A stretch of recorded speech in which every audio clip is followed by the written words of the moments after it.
Sean Salisbury here for my Pickswise Picks of the Week.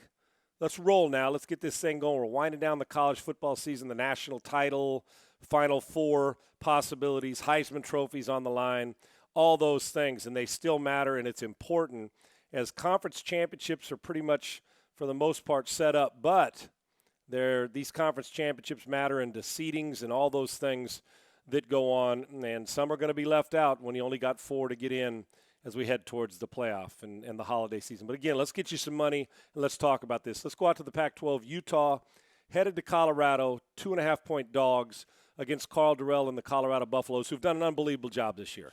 The question is, will we get to play that USC-Colorado game and move the Pac-12 championship back? Who knows? Pac-12 seems to have struggled with a lot of this year. But first things first, with Utah playing Colorado. Kyle Whittingham, the coach of Utah, has based his success in the past with their teams being explosive with big plays, but physical on defense at the point of attack and turnovers. They got into this party late because of the COVID situation. They're just starting to round into form, and they should be better on defense, make a few more plays on offense. But let's talk about Utah even more next year when Kyle has his guys around for a while. They lost a lot of starters on defense. Carl's done a great job. They're running the football well. Utah, one of the strengths of their defense is stopping the run. Colorado's really good on the back end. I don't expect a lot of points scored in this game. I do expect Colorado to win by a field goal type of game, 3-4 points at home to stay undefeated and to make a stand to say, hey, we'd love to play USC and see who goes to the Pac-12 championship if they can. I got Colorado 2.5-point favorites. They win this game out in the Pac-12. Wisconsin and Iowa. Wisconsin's going on the road to Iowa. Now, Wisconsin's won this game 4 straight. This game they played in 4 straight.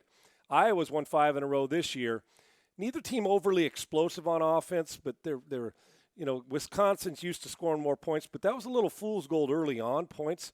Last week they could barely hang anything on in their game against Northwestern. I expect this to be another low-scoring game. But Wisconsin's on the road, so something's up, 2.5-point favorites. But I'm not going to buy into this. I like Iowa's momentum. I like the way they're playing. They're solid. They will defend you. I don't see a less than 60% passing type team in Wisconsin and a young quarterback being able to do this. And they're not doing the things Wisconsin does to put them in a top 10 type situation. And I think Iowa is a better football team right now. And it's, again, a crazy season. But while Wisconsin's the favorite, Iowa's ranked higher, so that tells you what the hell is going on here. Well, I'll tell you what the hell is going on. Iowa's going to win the game. Ugly, close, but they win it. Inside a touchdown, but better than 2.5 points. I like Iowa in this. They're going to make just a few more plays, and they're doing what they normally do, play defense, run the football. Both of these teams are usually based on that. Iowa's going to be better at it. They win at home. North Carolina, Miami. I think this is one of my favorite games of the weekend. The over 68. Okay, and I think it's going to go over. It's a high over, but both quarterbacks with Sam Howell and De'Aaron King, I just don't know who's going to have the ball last and who's going to get off the field.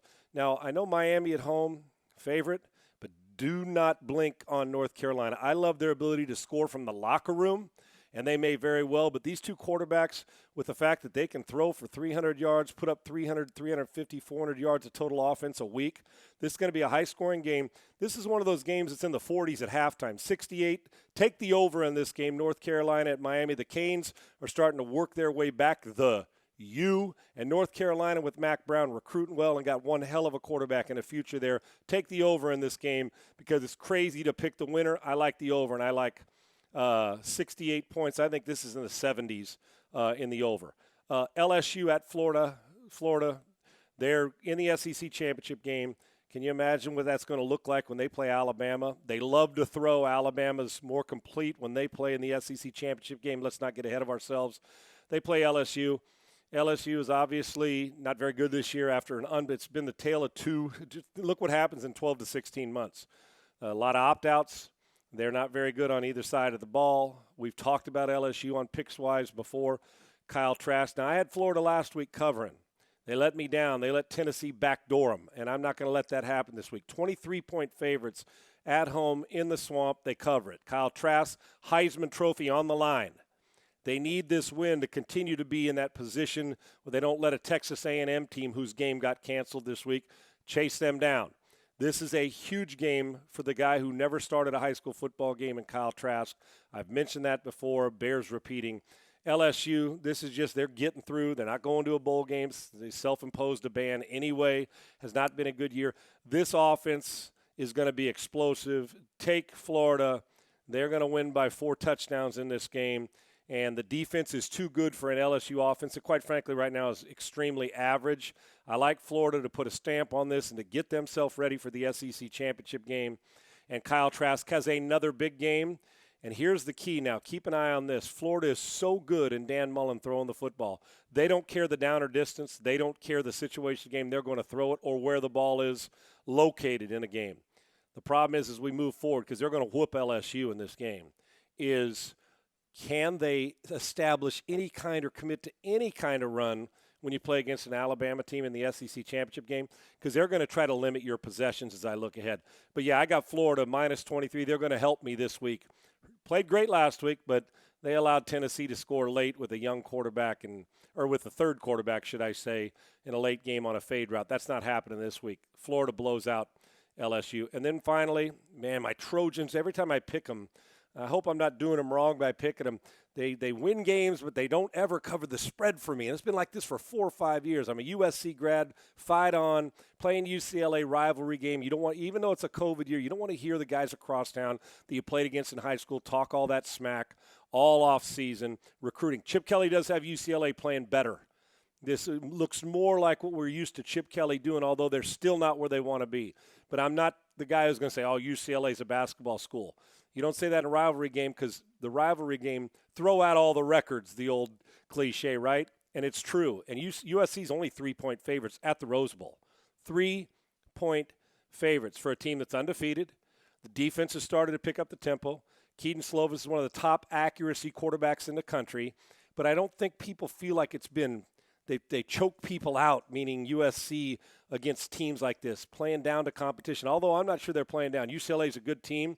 They'll throw some team speed at you, and you can count on Chip Kelly in this game doing something unconventional, pulling, whether it's a double pass, something that tries to catch USC over pursuing or over aggressive out of position. But USC's defense has started to pick it up better. The one thing, too, is the perimeter people and wide receivers with USC, they're as good a group, maybe all around, one of the best in the country. As Slovis continues to excel. If you don't hit him, he'll be accurate. They'll win. I got USC winning this thing by 6 points, a touchdown.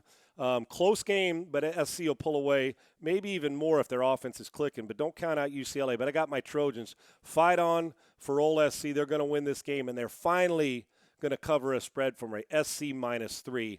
I got them at the Rose Bowl on the road, beating our other rival, not named Notre Dame, the local in-town rivalry. Fight on, Trojans. Let's go. That's my Pickswise Picks of the Week for college football. We'll see you next time. Have a great weekend. I'm Sean Salisbury.